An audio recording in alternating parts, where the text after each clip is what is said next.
Franklin Díaz es un especulador y le va bien algunas veces, pero otras le va mal.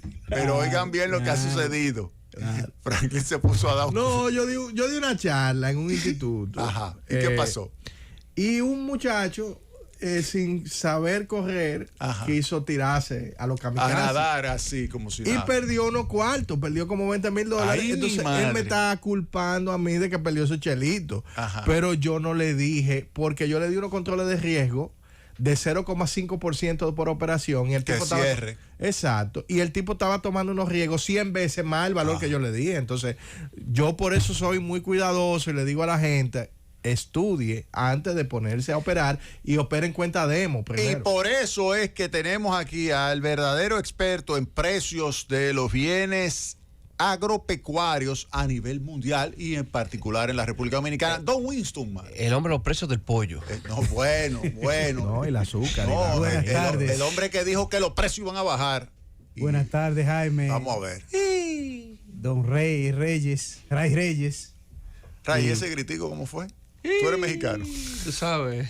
Y nuestro amigo Franklin Díaz.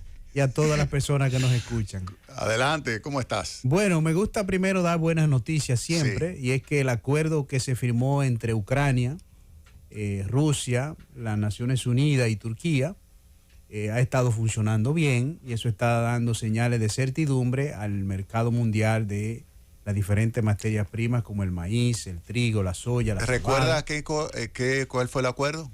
El acuerdo fue permitir, con la supervisión de las Naciones Unidas y de Turquía y de las autoridades también rusas, de los barcos que van a ir saliendo desde Ucrania, donde habían almacenado cerca de 25 millones de toneladas de granos, principalmente de trigo, de maíz y también eso no se daña, girasol. No se daña eso. Una vez es cosechado, pasa por un proceso de secado para disminuir el porcentaje de humedad, y después de este proceso de secado se almacena en silos que impiden los flujos de oxígeno, ¿no?, y de aire, y de esa manera se puede conservar los granos en grandes silos que en Ucrania, un país gran productor de grano del mundo, tiene bastantes facilidades para este tipo de procesos. De manera que ya han salido cerca de 12 barcos con más de 370,000 toneladas de granos a diferentes países del mundo, especialmente a países africanos, donde el trigo es el principal alimento.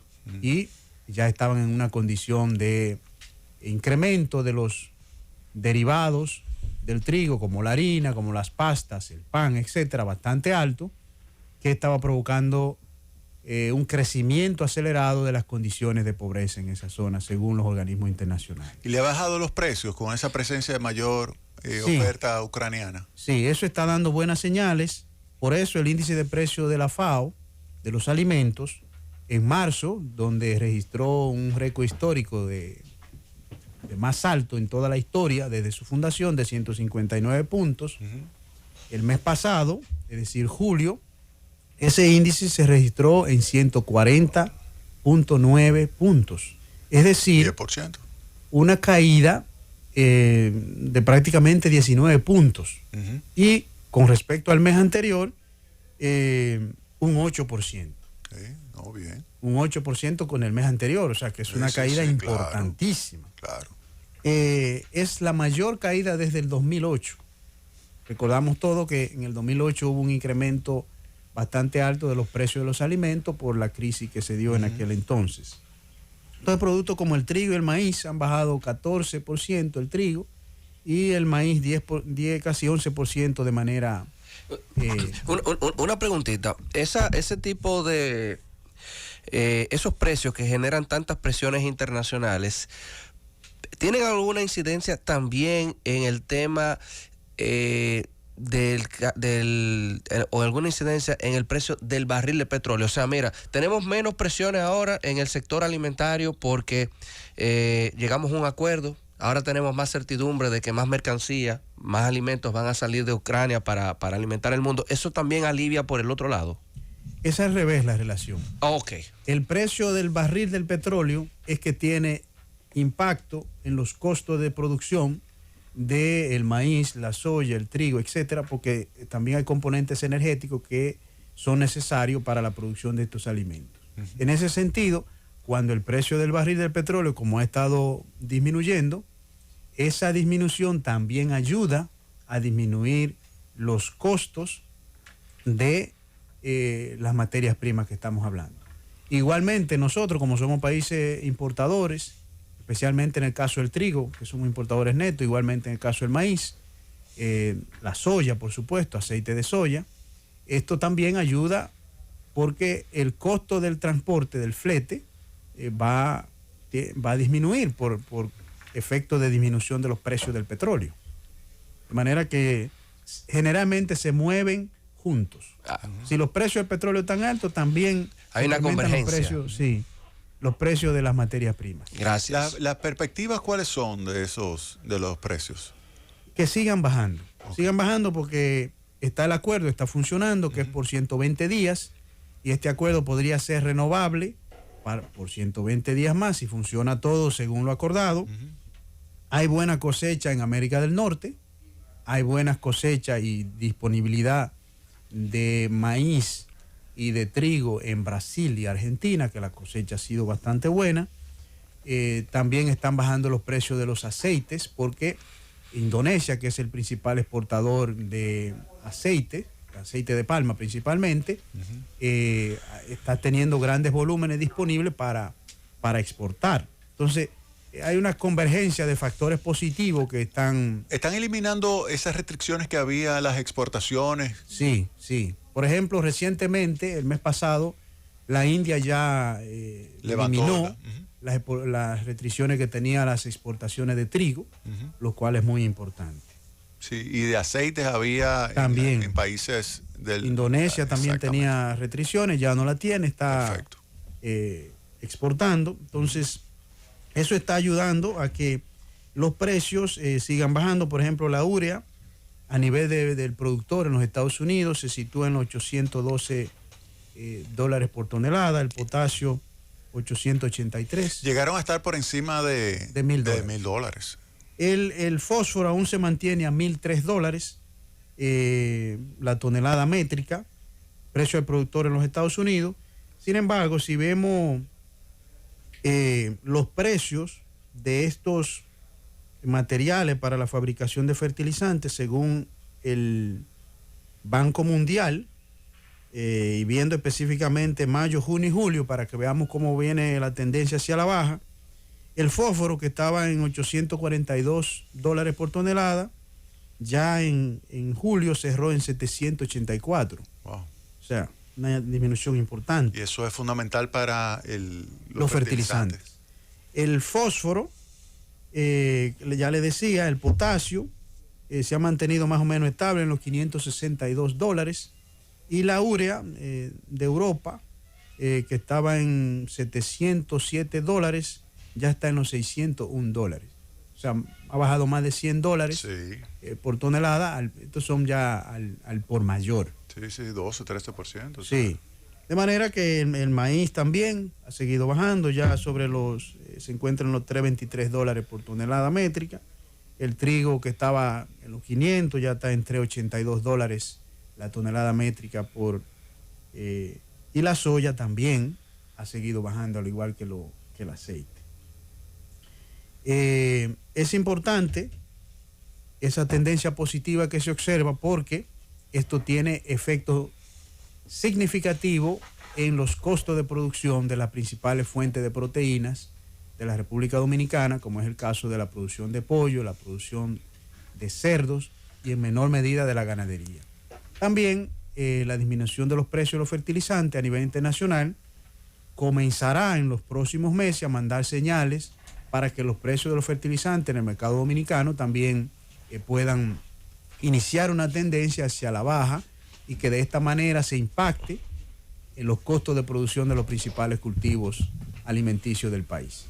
O sea que tú tienes como expectativa de que esto que está ocurriendo a nivel internacional de reducciones de precios se traslade finalmente al precio doméstico. Correcto. ¿Tú no crees que lo aprovechen algunos productores para aumentar su margen de beneficio, como hay algunos que dicen que hay estructuras oligopólicas y que por lo tanto no van a bajar precios internos? Es que, por ejemplo, en el caso de los fertilizantes hay varias, por lo menos 3 grandes compañías y después otras tantas pequeñas y medianas. Se da la competencia. Y vámonos al pollo. Dime del pollo. ¿Qué tú crees que pasa con el precio del pollo? El precio del pollo ya ha comenzado a bajar. O sea, que estaba en 80.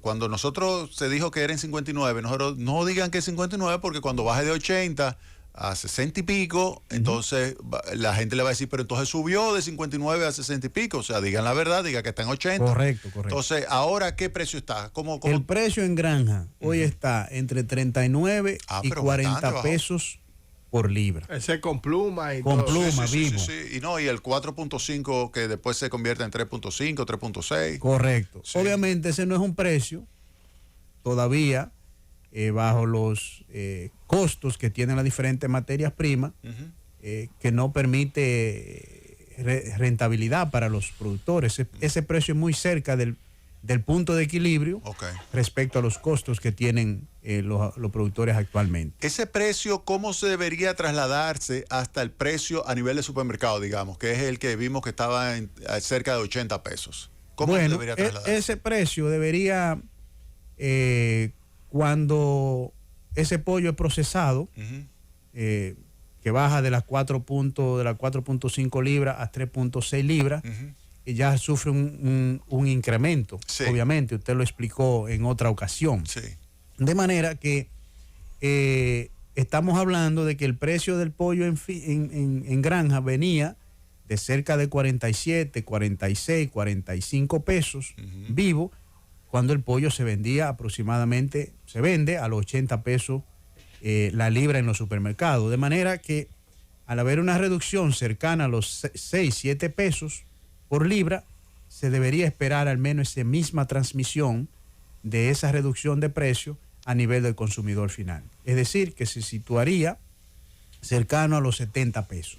Ok, o sea, sí. Se da esa transmisión de la reducción de precio del pollo vivo a nivel de las granjas. Y si sigue bajando entonces el precio, uno pudiera pensar que pudiera bajar de, digamos, menos de los 70 pesos, que fue cuando comenzó a subir el año pasado, estaba en 68 pesos la libra. Correctamente. Para que fortalecer un poco más este tema, sabemos que el costo de producción del pollo, el 81% corresponde a insumos, y la mayoría de esos insumos son insumos importados. Por ejemplo, el 38% de la alimentación que come un pollo, que consume, es maíz. El 32% es soya. El resto son otros componentes, como el aceite vegetal, que también ha estado bastante alto, algunas medicinas que le son incluidas también en el alimento, en la formulación del alimento, que también la mayoría son importadas. De manera que en la medida en que esos precios de los commodities, como el maíz, la soya, el aceite de soya, y los precios de los fletes, como estábamos hablando, continúen disminuyendo, eso también ayudará a que los precios finales de la carne de pollo y de los huevos sufran un mejor ajuste hacia la baja. Sí, con relación al precio del plátano, ¿qué se puede pensar? Bueno, el precio del plátano ha estado incrementándose en los últimos meses.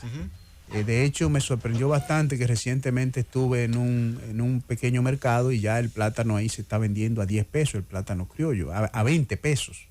20 pesos, cuando generalmente se podía adquirir ahí alrededor de 15, 14 pesos. Entonces...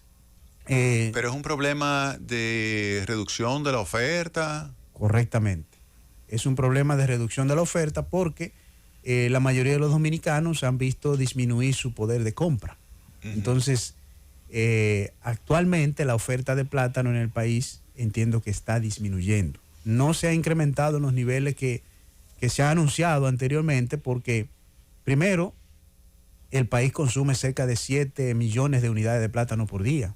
Entonces, y las áreas de siembra no se han incrementado de manera significativas que permitan incrementar el volumen total de producción. Pero la reducción de la oferta se debe al hecho de que le ha disminuido la demanda y ante esa situación ellos están sembrando menos, ¿o hay algún tipo de elemento que esté afectando a la disponibilidad de plátano, ya sea alguna enfermedad o algo? No, afortunadamente no hay enfermedades, pero pasó algo cíclico. Hubo un momento en que el precio del plátano al final, en el 2020, estaba un poco alto. Se promovió muy agresivamente la siembra de plátano en diferentes zonas del país, incluyendo algunas áreas que no eran tradicionalmente productoras de plátano. Eso incrementó la producción, la oferta de plátano en unos 54 millones de unidades, que no es tan alto, es apenas menos del 4 o 5%, pero eso provocó cierto entaponamiento de la oferta en algún momento. Y obviamente se deprimieron los precios a nivel de finca, es decir, a nivel de los productores, y eso, cuando se deprimen los precios, se incrementan los precios de los fertilizantes, por otro lado, la gente abandona la plantación. Y si abandona la plantación, pues ya hay unas áreas importantes de siembra que no serán cosechadas en el mediano plazo. Ese es el típico modelo de telaraña, donde hay un comportamiento dinámico que termina convergiendo a un precio de equilibrio, pero mientras tanto tú vas a tener movimientos de oferta hacia arriba, movimientos de oferta hacia abajo, hasta que al final ya se llegue a un punto donde se equilibra la oferta y la demanda. Correcto. Mientras tanto, tú entonces estás pronosticando que este incremento de precios va a hacer que aumente en algún momento la oferta, sí, y que entonces vuelva otra vez a bajar los precios. Pero eso, ¿cuánto tiempo puede durar? Estamos hablando que la producción de plátano de que usted prepara, siembra, es un año. ¿Un año? Sí, 12, 14 meses. O sea que tú pronosticas, a menos que haya importaciones de plátano, tú pronosticas que este incremento de precio vamos a llegar hasta Navidad todavía con precios más altos. O sea que los pasteles en hoja va a ser a mayores precios. Habrá algún problemita, porque primero aquí no hay tradición de importar plátano de otros países. Además hay riesgo de que puedan introducirse enfermedades catastróficas como el Fusarium raza 4, que destruye las plantaciones de banano, y me refiero de musácea, de guineo, el guineo de exportación, que en este país representa más de 300 millones de dólares de exportación. Que no se puede estar relajando, que no se puede poner en riesgo por una importación. Y la producción de plátano, que vale más de 20 mil millones de pesos en la economía dominicana, que genera.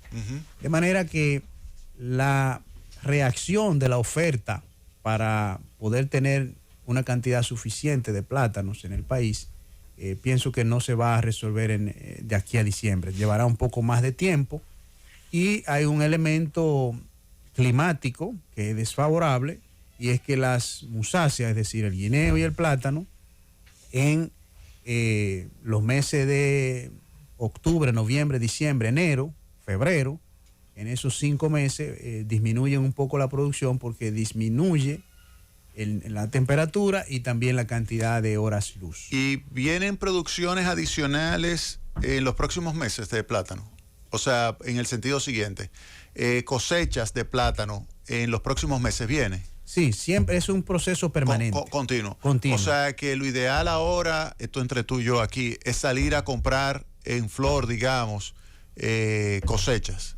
Porque va a subir el precio. Usted lo dice, lo ideal entre usted y yo, y eso es lo que está ocurriendo en el campo. ¿Cómo? La gente en Montecristi, una persona con 25 tareas sembradas de plátano, obviamente ya los racimos afuera, lo vendió por $1 millón y pico de pesos. Lo vendió porque como sabe que los precios vienen a subir, entonces ahora el momento, ¿tú lo quieres? Bueno, mira, a esto te lo vendo. Entrégame $1 millón y ya esa platanal es tuya. Y el que está comprando sabe que el precio va a subir, y por eso puede pagar por adelantado. Son comerciantes los que lo compran. Claro, no. Que tienen la información del mercado. Son como Franklin, comerciantes, pero con un espíritu especulador aquí adentro, porque saben lo que viene. Pero mira, entonces ya sabemos que lo que viene son nuevos incrementos de precio del plátano. Ya están ocurriendo. Sí, pero la tendencia. Si usted quiere plátano, cómaselo ahora. Ese sería el mensaje de Don Winston Marte. Llévatelo, Frances.